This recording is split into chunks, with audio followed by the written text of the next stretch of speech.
because as I can feel it's coming closer, I can feel this ancient knowledge is coming here to us, for us, like it's coming for us.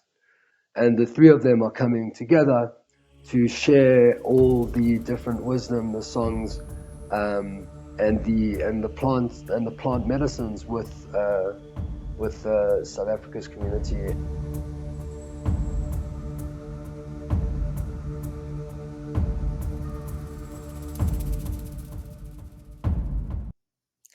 Greetings, seekers of ancient wisdom. We are back again for another exciting episode. Today I'm joined by Moshe from the Happy Couple, also hosting the Huni Queen after his trip to the Huni Queen earlier this year. So, Moshe, welcome to the show. How are you doing? Hey Deepak, thanks so much for having me again. I'm doing really, really well. Very excited. I'm hosting, as you said, hosting the Huni Queen in November, and there's a lot of preparations and a lot of things that are going on, but there's massive, massive excitement.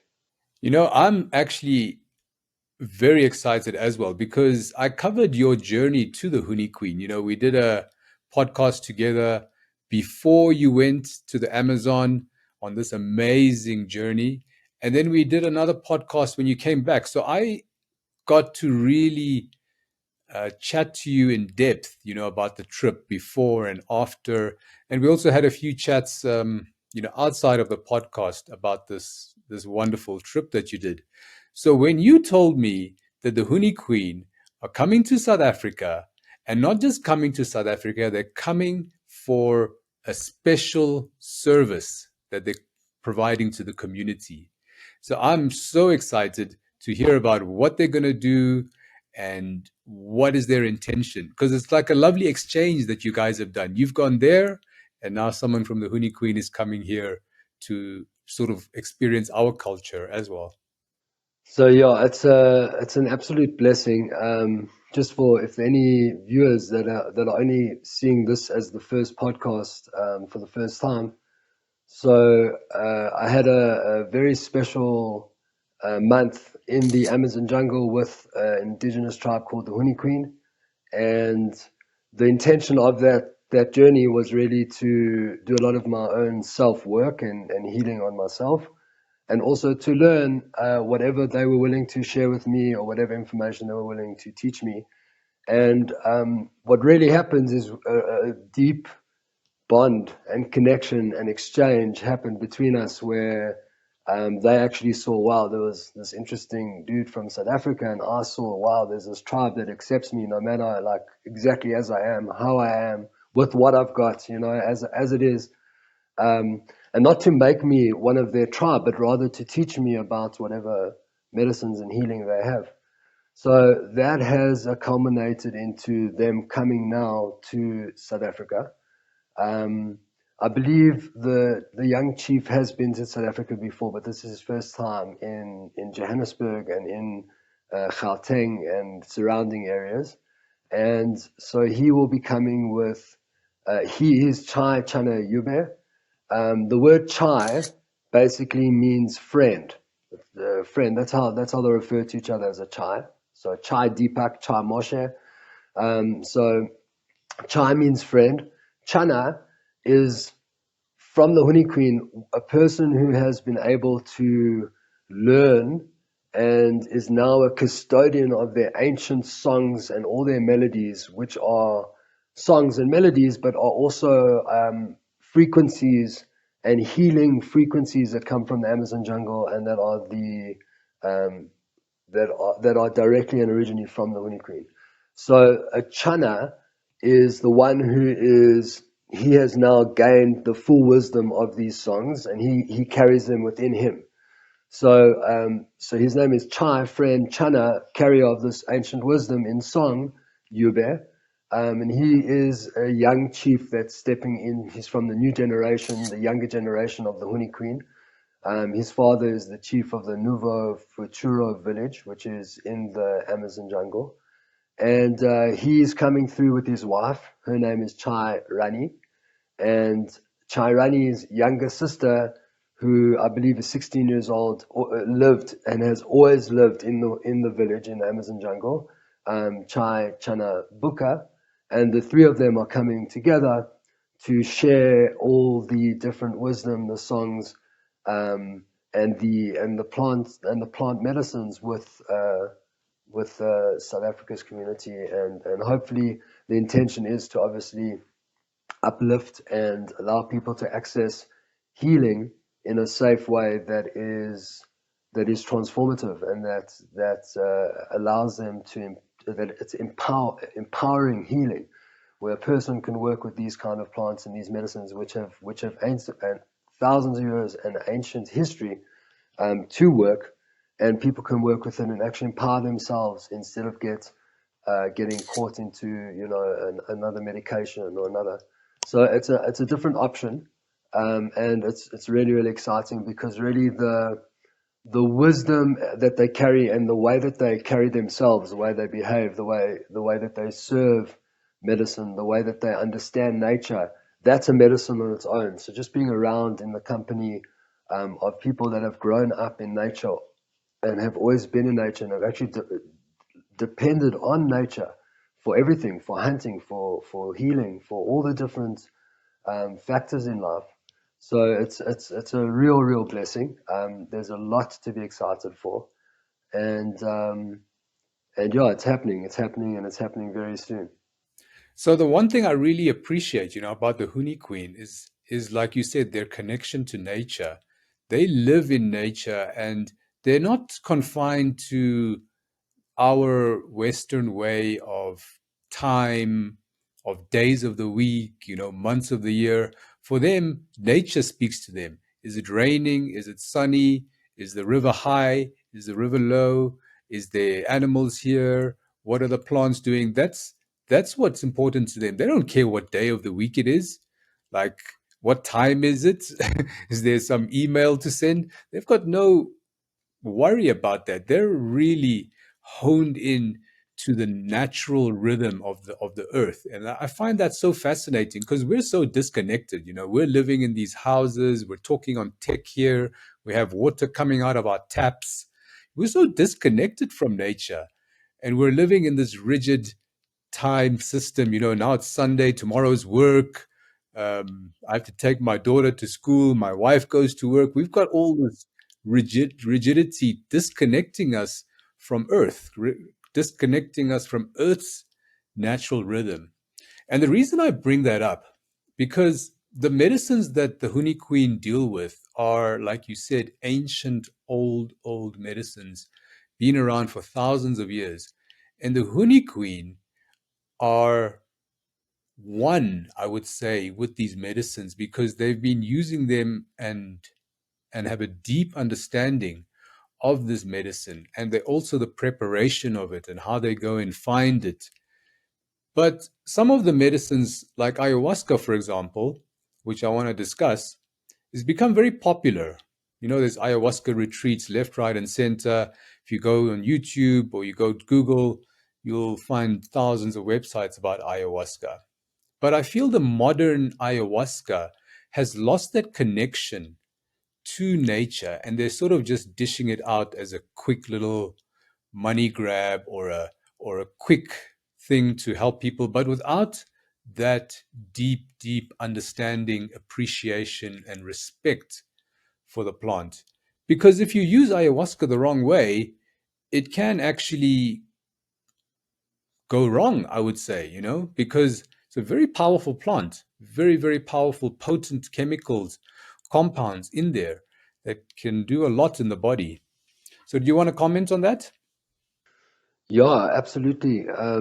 So when I was in the village, I went there to learn about whatever I would be shown, whatever I could learn over there.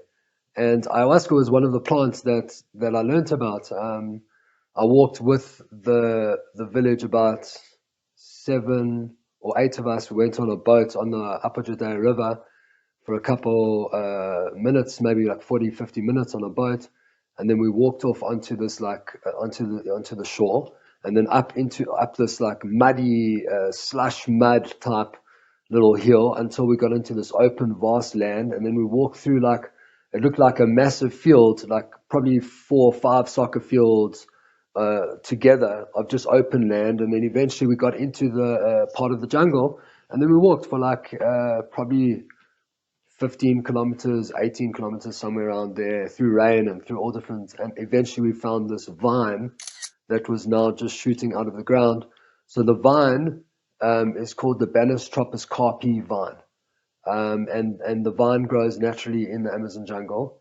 And from the perspective of the Huni Queen, these are plant medicines. These medicines have been used for thousands of years. Um, and they'll collect the vine. They'll then bring the vine. They'll walk back another 17 kilometers back to the boat and get back on the boat, and then eventually get back to the village. And then they'll start preparing the vine, which is a whole process of stripping it first, and then actually beating the vine with like a big wooden baton, and they work it and work it and work it, and lots of guys are involved with it. It doesn't need the whole village, but there's like a big group of guys that they like dealing with that part of it. And then they'll go and they'll go and they'll collect the kawa leaf. So the kawa leaf is a type of leaf, and when you take the kawa leaf and the Banistropus carpi vine together, that brew together creates the ayahuasca blend, and different ways of how it's cooked and different ways of how it's brewed and how it's prepared will have different strengths and different reactions, etc. And ideally, there's a preparation and a diet, and there's an entire preparation that someone should go through before even thinking of or going into. But as long as a person's working with the preparation and they are following the instructions and the guidelines and coming with intention and intentions for healing, and they come into a space where there are three chiefs native to the Amazon that know and understand this medicine, and they're carriers of this medicine. This is what their mission in the world is to help people through, be it anxieties or depressions or griefs or different traumas, sometimes conscious, unconscious. And these medicines are able to sort of find these emotional challenges or even physical challenges, and purge them and release them from the body in a safe way that there's real change and life. So yes, because there is in every factor of life, there'll always be those that want to you know own it or control it or whatever those different desires are. So in truth, what happens is that people don't train properly, or they find shortcuts, um, uh, and they start working with medicines that they really shouldn't be working with, or maybe they should, but they just should go through a proper training or whatever that is. And then there's outcomes that aren't positive, okay, or the people didn't take a preparation seriously, or whatever the case is. But generally, when what I saw in the village, I saw pregnant women drinking. I saw 12-year-olds, 14-year-olds drinking. I saw elders drinking, and I saw people. They weren't at a party having fun because they were celebrating something. I saw a tribe of people that were working on themselves in a group. Each one was obviously in his individual place and individual space, but there were people that were going. They were currently, every ceremony I sat with them, and every time I sat with them as a village, they were human beings, evolved, highly evolved human beings that were working on themselves and working on themselves individually and also as a unit, as a community, and as a village. So these medicines are powerful and beautifully transformative. Um, and I've personally had several life-changing journeys with these different medicines and teachings and clarities that have helped me in my life tremendously to where I am today. So I really have a lot of respect for it, and I see them as tools for human transformation. So it's not that the medicine is some entity on its own, and now there's this respect for the medicine, and but rather that the medicine is a tool that however each person sees it, but that the creator, or however that is true for each person, that somehow these medicines, my belief is that the creator put these medicines there for those to find if they were looking for, searching for inner healing and shifting and transformation and change. And some people will be privy in their lives to be a part of authentic, original healing processes and spaces like this, and some people won't. And that's how it is. These are divine containers. I strongly believe that whoever comes to a process like this, it was decided and written way before, and we just manifesting it and living it out at this point. Um, so then just on like what happens and what happens when someone drinks and the experience, etc. So it's very unique to each person. And this medicine, essentially what it does is it correlates to your memory, your system, your pain, your trauma, your positive, your negative, whatever it is for each person uniquely. And then what happens is, after the person drinks the medicine, what happens is it takes a bit of time for it to start heightening consciousness. But when that happens, it could happen in many different ways. It could happen in seeing visuals of memories. It could happen in a dialogue that starts happening. There's many different ways of how it works.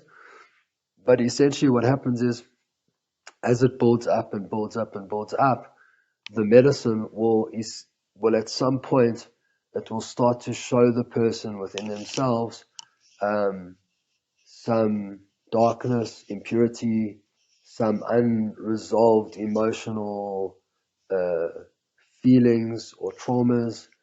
And then when the person, because it's hard not to get in tune with it when it's being shown, but when the person starts to get in tune with it, then through various different ways, it helps the person release that trauma from the body, or release that physical discomfort or pain or sadness or resentment. And while the releasing is happening, which could be a purge, it could be someone crying, it could be someone shaking or feeling something, but it's generally a physical purge. And while the purge is happening, not all the time, but sometimes a person can really get a deep understanding of what's actually happening in that moment, what's being released from the body, what's being changed. Um, and then it could also, once it's helped remove or release or reduce, a certain trauma or pain or feeling or self-belief or low self-belief or however it works exactly, then it starts to show the person their actual potential and what they can actually achieve in their life, and what they are good at, and where they could also look at spending a bit more time, and maybe it will show them. So it's like a deep earth guide. And I say earth guide because, like mushrooms is more cosmic. It's a spore that lands on the earth, where these plants grow in the Amazon jungle, in those regions, and abundantly. And it's proper earth energy. It's earth energy. It sometimes feels like um, a conversation with, with earth. It almost feels like a conversation with earth, and the earth's really saying, um, let's get through the challenging parts of the stuff that you sort of might be ignoring or blocking, or or the blockages that might be inside of your body. Let's deal with those things, and then I'll show you. Look what your true potential is like. Look what you can actually do in this world, or look. So it's quite an amazing, amazing, amazing plant. It works on a visual level. It works on an emotional level. It works on a physical level, and it's a teacher plant. So it's not there to hurt anyone. Never. It's there to teach. It's there to show. It's there to guide. And if a person comes to work with this plant from a mature space, they will have transformation and shifting and growth. And if they're coming from an immature space, God forbid, that the plant might be a more challenging experience. So it's not recommended for people that have tendencies for mental illness, or if they've had a very long history of, if they've had personal mental illness. Um, for those kind of people, it would be better to go to the Amazon and to work with the village there and to work with plants there. But essentially, it's not really. It's for someone who knows that they can handle themselves and they want to improve in their life, you know. And if people are on SSRIs or certain medications that contraindicate with the medicine, but essentially most most of them don't. But there are certain medications that do. So that's also something. It's already a medicine for someone who's, in my opinion, like they've done a bit of work on themselves. They've done cognitive healing on themselves. They've done these kind of things. They've gotten to a certain level of where they are, and now they want to step into another level of being, or they want to deal with a deeper level of whatever pain they have or trauma. So then ayahuasca is a really good plant to work with. And there are several people that I know that have like drank ayahuasca. For example, I met this guy. Um, he he drank ayahuasca in Hawaii. This is like 15 years ago. I met this guy, and he had cancer in his body, and he went to the doctors, and the doctors told him that that's it. You know, we're going to have to cut you up and cut all these things out of you. And he said, listen, there's no ways anyone's touching my body or cutting up my body. That's not happening. And he left them without a solution. He didn't know what he was doing about this problem. And a couple of days later, divine providence, he bumped into someone who was working with these medicines, and they got into conversation, and he was just vulnerable and shared with him his current situation. And the guy said to him, why don't you just try drink a couple of times? Like, you have that option. Try this option. And so he did. So he went and he drank. He said he is telling me his story. He drank ayahuasca, and he said the first ceremony he felt, as the medicine started to open up, he felt this jaguar jump into his third eye and then start going into his body. This black jaguar jumped into his third eye and started going through his body and eating all these things in his body, like Pac-Man. Just eating all these things in his body, and then eventually, a couple of hours later, this jaguar left. And like he didn't know what to say of it, or what to make of it, and he was like, just trying to process what just happened. And then I think a couple of days later, or a couple of weeks later, I'm not sure how it was, he drank again. And the second time he drank, there was this anaconda that came through his third eye into his body, and it started to eat all these things inside his body. And also, same thing, a couple of hours, and he went through this whole process. And cut a long story short, he went back to his doctor, and he said he went back for a scan or whatever the case was, and they said there was nothing in his body, and they couldn't understand what had happened. So I feel also is that, and this is actually something that I was like a download and an understanding that I received in one of the ceremonies that I was in the village, is that I have many roles in my life. I'm not just a facilitator, and I don't just work with medicine. I also do lots of different other roles, like every other person in the world. But one of the understandings I received in the jungle is that one of my roles is to be an ambassador of the Amazon jungle.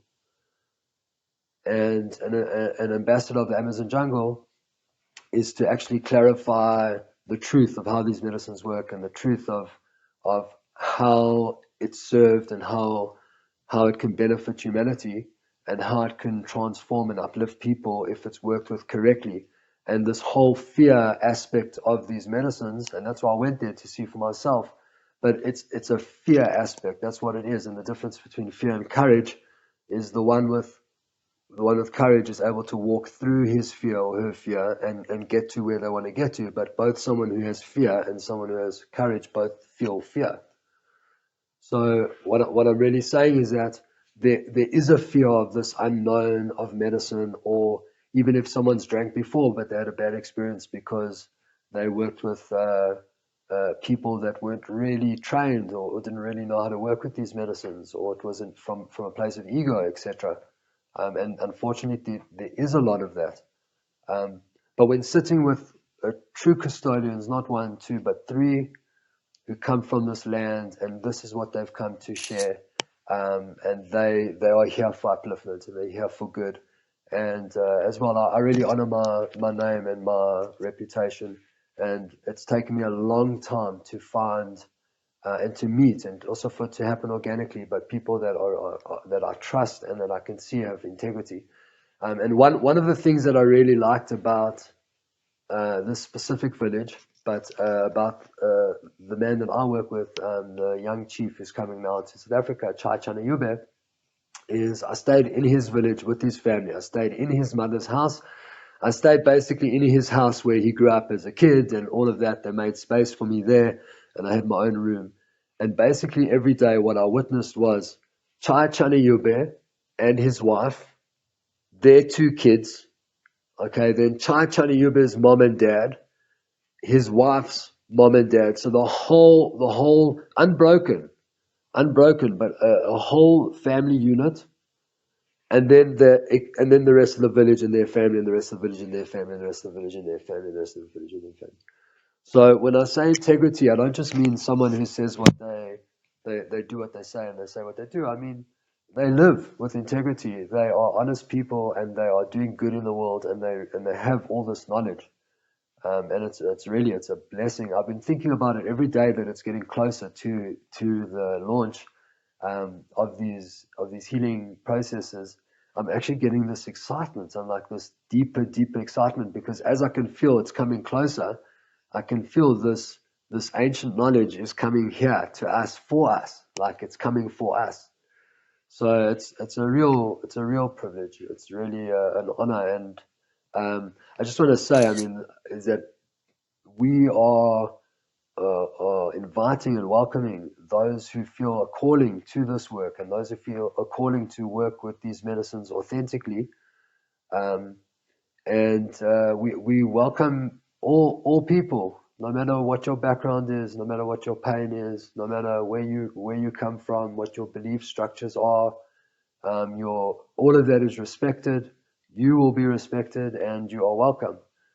Because the transformation of being able to uplift humanity, South Africa, South Africans, individuals, ourselves, it comes by walking through a bit of fear and being able to face yourself. And when we all start facing ourselves in a positive way, we're able to get through those negative parts of ourselves and shine.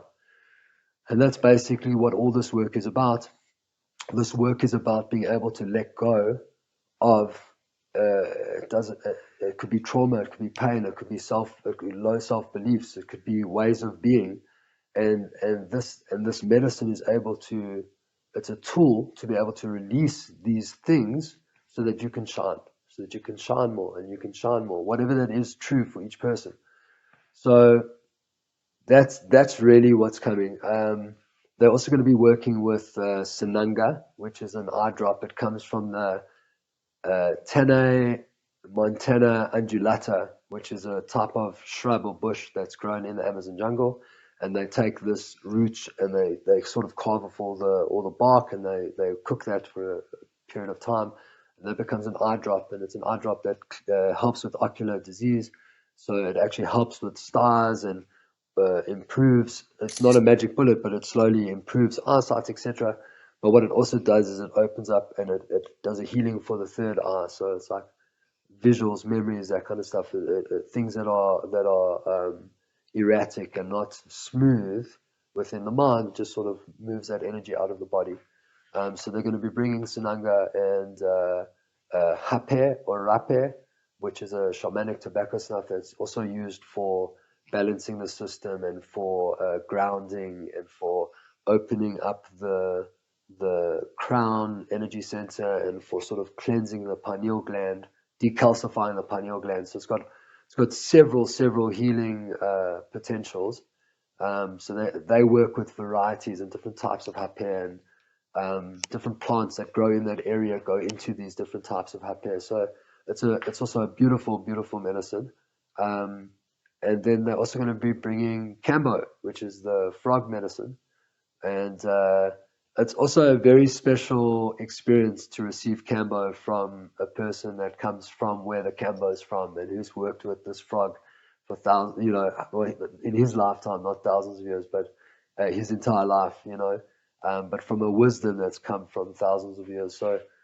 So this is basically what they're bringing, and on top of that, what's really beautiful is out of the three of them, they're all extremely musical. Their singing is really incredible, and their singing is upbeat and it's uplifting and it's happy. They believe so alegria, which means always joy, always joy. So no matter what's happening, it's joy.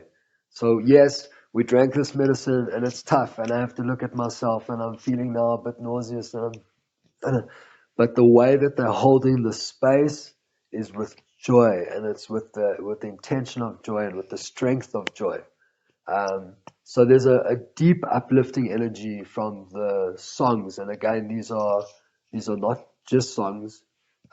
These are ancient transfers of frequency and wisdom through sound, and especially in this heightened space when the person's working with these profound medicines, these frequencies help you move through things, and they help you let go of things, and they're actually guiding with voice, and they're guiding with song.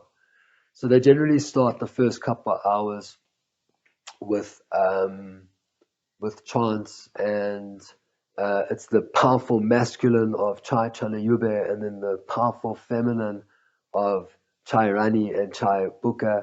So that's also really, really beautiful, and they family, and they work together, husband and wife, with the sister-in-law or the sister, and they're working together in this transference of the wisdom and the heart of the jungle to the people. So it's a very profound evolution that's happening here. I also want to say that they travel like an extremely far way to get here.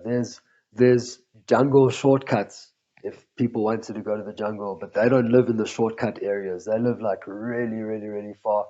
So besides for the expense, the time, the traveling, um, and so it's a real blessing and honor that they're coming through.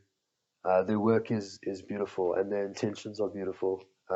And they are going to bring healing to whoever joins and whoever connects with them. That's their mission. So it's inevitable. I think the amazing thing is they are coming here to do service, and like you said, they bring that authenticity. They are living this their entire lives. They've been living in the jungle, working with medicines, working with tons of the medicines, and all that experience, because they've probably used the medicine and seen other people use it, from children to old people. So much experience, and bringing that knowledge here to do that service is definitely a different level of healing that a person can go through by just having that opportunity. It's really special. So I wanted to ask, because I had a friend of mine, and I don't know, I can't remember if we discussed this in our previous podcast, but he went to one of these ayahuasca things, um, about 2 years ago, because there's like people doing ayahuasca, like I said, everywhere. Anyway, he found a lady doing ayahuasca somewhere around here in the Gauteng area.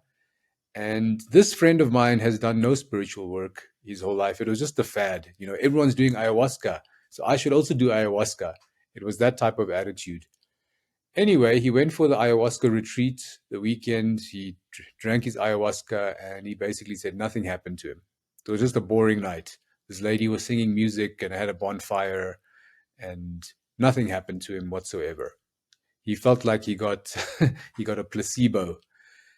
And I had another friend who went to the same retreat on a different occasion, and they said they had the most amazing ayahuasca experience, and I don't know, spoke to their great great grandparents and whatnot. So my question really is, if you don't have intention, and if you don't want to do spiritual work, but you drink ayahuasca just for the sake of it, just because you want to tick it off your bucket list, what would happen in the Huni Kuin ceremony? I mean, would it be any different, or would this person experience the same thing? And maybe you can tell us what would be different in a Huni Kuin ceremony versus your typical ceremony that would find here, from a third party that just trained from someone? So, awesome question. So, just about your friend in the situation, I've seen that before. I've seen in a ceremony someone drink the medicine and nothing happened, and the person next to them is literally purging and processing and going through a whole release. So, I've seen it before. I think what it comes down to is let's not put all the healing into the medicine and realize that it comes from somewhere before it reaches the medicine. Meaning. Um, if that medicine's meant to transform a person in that moment, it will, and if it's not meant to, it won't. So I do believe that for sure. I think that when it comes to intention, if you set an intention, it's like there's a target. So there's somewhere to go. The reason when it gets tough, and it's not so simple, okay, because these processes can get to places where it's tough. And it's not so simple. Tough meaning I have to face something within myself that I shoved way, way, way far away and forgot about, and now all of a sudden I've got to deal with this thing right now. It's in my face and it's not going away in the ceremony. So that's what I mean by tough. So I think that the intention helps give direction for when there's a tough moment of how to get through that, because I'm here because I want to actually work on something. I want to work on something. I want to change something in my life. I want to improve something in my life. I'm depressed. I'm anxious. I'm whatever those things are. It keeps coming up. It's coming into my relationships. I'm not able to manage it. Whatever it is, that's one aspect. Another aspect is, okay, no, I'm actually quite cool, but I wanna get to my next level of being. I wanna improve. I want to grow. That's another aspect of drinking. I mean, I've drank many, many, many, many, many, many, many, many, many times, and each time I've had a different layer of some depth of myself and something that needed to be shifted, and I've had growth, and I've taken it seriously, and I've worked with these plants as healing plants and not casual recreational. I don't even know how someone could do that, to be honest. But so I've always worked with them intentionally. But to say to you, I've also sat with a plant and said, I don't have an intention right now. Well, I did have an intention. My intention was not necessarily healing, but I want to learn or I want to grow. But those were sort of also still intentions, and then I would still have, it would direct me. There's also been a time where I had certain intentions that I wanted to work on things within myself, and I drank the medicine, and it said to me, "Thanks for your intentions, but actually we need to deal with A, B, and C, and once we've dealt with that, we can go look at your intentions." And that's what happens. It took me on a whole different place, and then after that was done, I thought about, and the next thing it was actually showing me the different intentions that I'd come there for. So again, it's we connecting with the ability to really connect with deeper wisdom inside in that moment, and the ability to really release and change. And also if you think about it, frequencies, sound and resonance, is that everything in the world has a frequency. So if I do something that is against my moral compass, so if I look at something, so in that moment I take in these frequencies and they become a part of my body. Now these medicines are able to allocate the frequencies that were taken in consciously or unconsciously, and allows the body to be able to release these frequencies. And when you release these frequencies, you start feeling better. So there's less depression, there's less anxiety, there's more desire to do things, there's more excitement, there's more, So essentially, that's how these medicines work. And like I said in the beginning, for each person, it's different. So the intention is really important, and it helps the direction of the ceremony. But it would be possible the plant would, if you sat there without really having the deepest intention, it would probably help you find one, or it would probably take you through a journey that you needed to go through. But yeah, safety is really important. Safety is really, really, really important. I could have been serving ayahuasca. I've been working with medicines for the last 12 years, on my own personal journey and facilitating gentler medicines with people and working with people through heightened spaces and through traumas and through all these different types of things that I'm explaining to you now. Um, And I was even offered to learn how to serve ayahuasca by a certain healer, but I didn't feel that this person was in the integrity and was actually in the right, in the right integrity. So I declined it, and I waited, and actually in that time, several people that I know went and did a quick month here, a quick month there, and now they, the guru working with the medicines, and um, but for me to really work with these plants properly, it takes time. It takes time. There's no quick hop, skip, and jump with this. It takes time, and anyone who's doing that, I would be cautious about it. I mean, obviously there are healers at all different types of frequencies, and I understand that there's different people at different frequencies. I understand that as well. Um, but yeah, these are really, really strong, powerful, and transformative medicines, and they should really be worked with people that really know what they're doing. Um, and therefore we working with a tribe that comes from this ancestry. I don't claim to be the know. I claim to be very curious and very excited, and I've done enough to know it's not. I've done enough of it to know it's not bad. It's good. I've got that clear, and that there's a way, and that way is a way for how to work with this plant that you actually get the best benefits, and that it's safe, and that you feel good, and that you have healing from it. I understand all of that, and now I've got into the beginning of understanding, like you were saying, that shamanic facilitator or even healer or shaman or however they call themselves that actually don't have the wisdom or the key. They just happen to get medicine. Um, Compared to authentic people that really, this is their life, this is what they do, this is what they're supposed to do. Like you go to a surgeon when you need surgery, you go to a chief from the Huni Queen when you need psychedelic surgery. And that's basically this is basically how they work. So also what I wanted to share with you about how they get to this point is because they do dietas their entire life. They're doing dietas, and a dieta means that they basically just work with a certain plant. When I say work, they just eat and connect with a certain plant for weeks, either for a week or for 3 weeks or for 2 weeks, and they integrate the knowledge of this specific plant until it's integrated, and then they start with a different plant and a different plant and a different plant. So over their lifetimes, they've done several dietas and dietas on all different plants. And the more dietas that they do, and the more information and knowledge they gain from the plant kingdom, and they actually dieta each different plant, they grow in their knowledge and they grow in their maturity of being a facilitator and a healer from that space. So when I say to you, like that Chai Chanayube and Chai Rani and Chai Buka, that they're coming here to work with these medicines, these are human beings that have done several dietas, like way different to if someone like myself went over there and went and did a couple dietas and came back here. These guys in a year would do, I don't know the exact numbers, but several and several and several dietas, because they live in this sort of lifestyle. So the knowledge is integrated. They're integrated.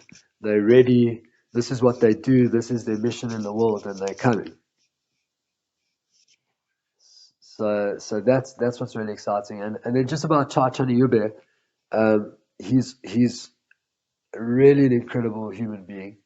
And just to give you an idea of like the evolution of how they've evolved, is that I saw Chai Chaniyube, I saw him catch a wasp in his hands. I was being attacked by a wasp in the Amazon, and it was like moving its abdomen to try and sort of start stinging at me. And he saw this, and he just walked up. He walked up to the wasp, and he said, "Leave my chai alone. Leave my friend alone." And he just went like this, whoosh, and he caught the wasp in his hand for a couple, seconds, and then he like opened his hand, and the wasp sort of like straight, got his body back, in shape, and then just flew off. So yeah, they're advanced people. It's like the West might judge it as primitive because they walk around barefoot and etc. But they're not primitive. They're highly, highly, highly advanced. And on the contrary, their simpleness is what's going to bring healing to our complexity that we have in the West. Our complexity and our drive to improve our external look and how we look, and always to fit in, and always to people please in all these different Western sort of ways.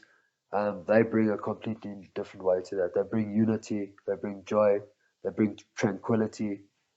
There's no pressure, there's no rush, and they bring a solidness, and they're very, very, very, very good people. So I'm super excited about it. So I wanted to ask. So I would imagine that's pretty much what they bring to the ceremony, right? Because that integrity, the knowledge, the experience, and just bringing that high frequency to the ceremony. Also, the singing. They understand the brew. They've probably got some ancient brew that they've passed down from generation to generation.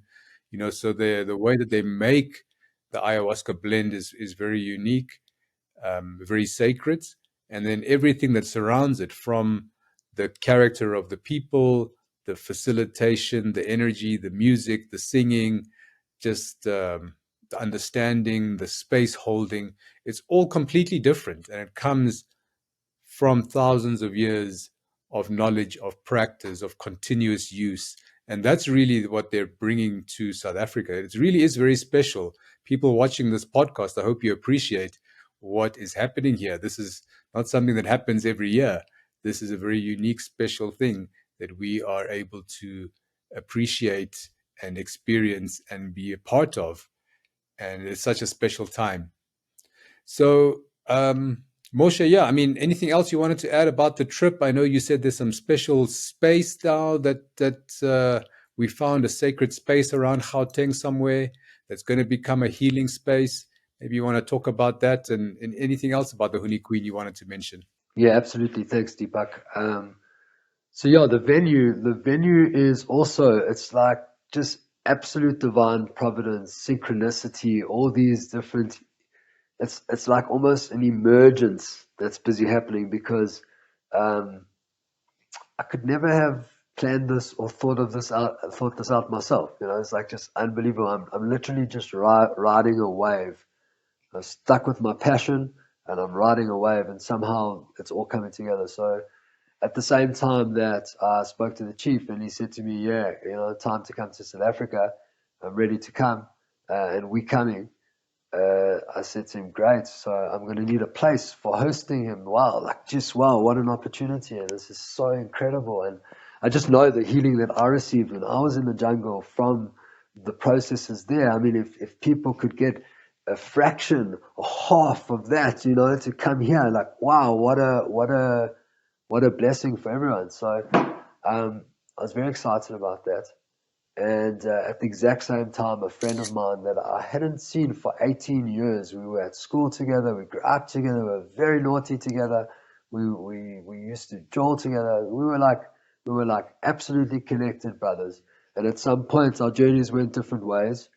And essentially, he's recently bought a massive, massive, massive piece of land, 22 hectares, and he was thinking of doing sort of a glamping campsite kind of thing. And he went to the land, and he said the land told him that it needs to be a sacred healing sanctuary. So he spoke to his best friend, and his best friend said, "Oh, you want to start a healing sanctuary? You've got to speak to Moshe." Moshe. He said, "Moshe who?" "Moshe Schneider. You've got to speak to him." So he said, "I think I know him." So, and it obviously turns out that it was me, his old friend. So he's spoken to me now, and he is launching an amazing space where people can come and work with different healing modalities, and also it's 4 stars. It's a really beautiful piece of land. He's put so much energy into it, and he's building a massive, beautiful maloka. A maloka is a healing space, healing center, where there's a big fireplace in the middle, and people can sit around of the maloka, and these healing processes can happen in the maloka where it's safe, and people can go through their processes there, and it's a held space. So he's building a beautiful Maloka there for us to do this work and for us to be able to allow these different healing, ancient healing to happen. Um, so yeah, it's all coming together and it's all just happening. It's like didn't really have to do too much. So it's just incredible. It's really so that's the space. I'm sure that you'll all hear more about it and find out more about it. Um, I know Deepak he will put all the information on the podcast, but our email for the retreats is info at Huni Kuin HuniKuin.co.za. Um, what one last thing I wanted to say is that there's these beautiful write-ups. I don't know them by heart, but there's beautiful write-ups on Chai Chana Yube and Chai Rani and Chai Buka. And one of the things that really stuck with me, it sort of explains who they are and their village and their lineage, their experience, what they've the dietas they've done and where they're holding as shamans and healers, etc.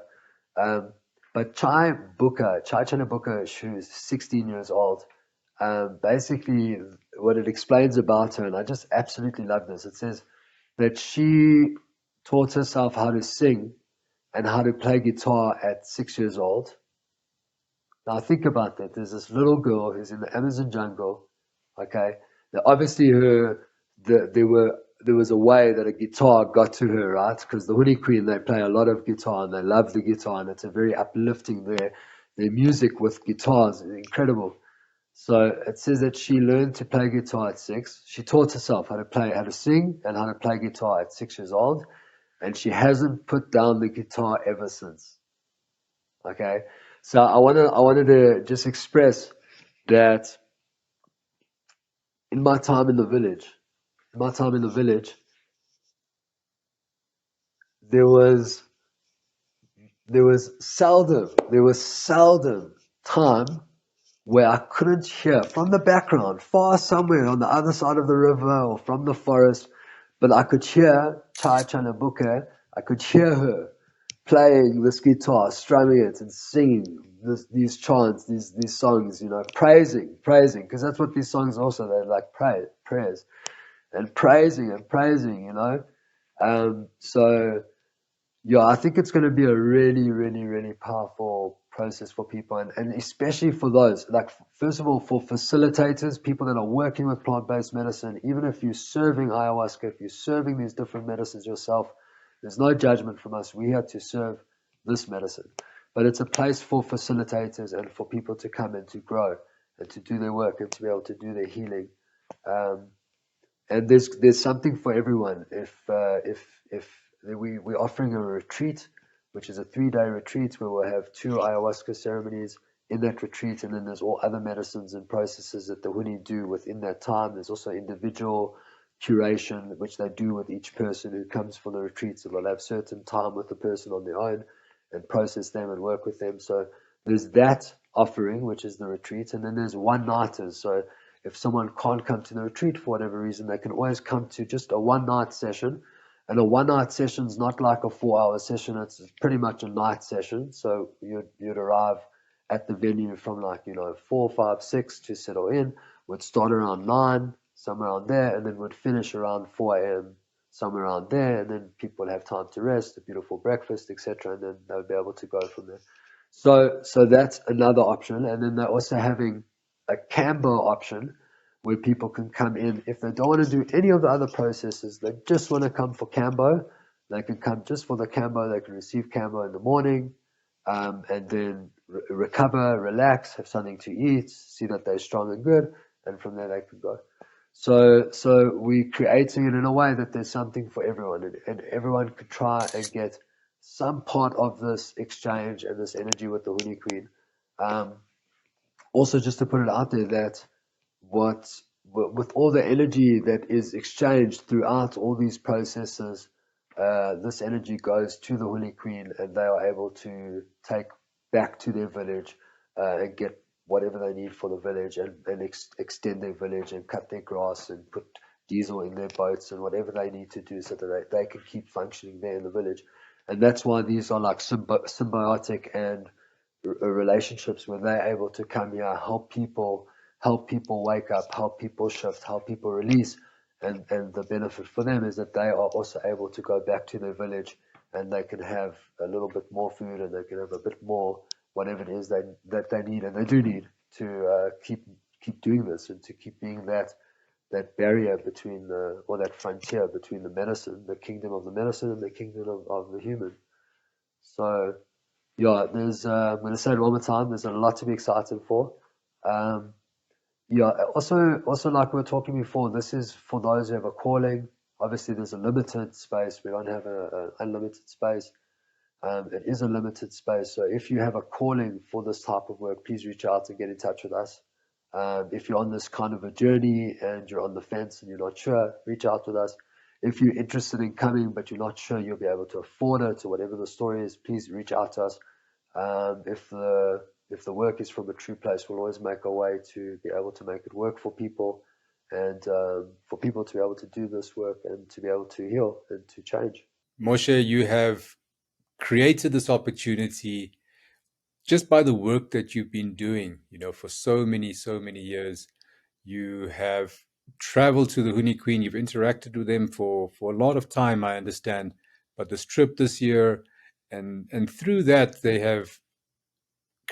you've sort of created a channel now that they're able to come here and through you facilitate and help people with the medicines that they're so familiar with. It is so amazing. All the details are below the video. You can get hold of Moshe. You can reach out to him, find out about the different ceremonies. There's ayahuasca ceremony, kambo, etc. So find out from Moshe everything that you need to know about this amazing, transformational, life-changing events that are taking place just on our doorstep. If you're anywhere in Gauteng, South Africa, this is your calling. We're talking to you. You're ready to wake up? The earth has brought people to help you wake up. This is Mother Gaia, her servants, her stooges, her custodians. They're coming here to South Africa with Mother Gaia's wisdom.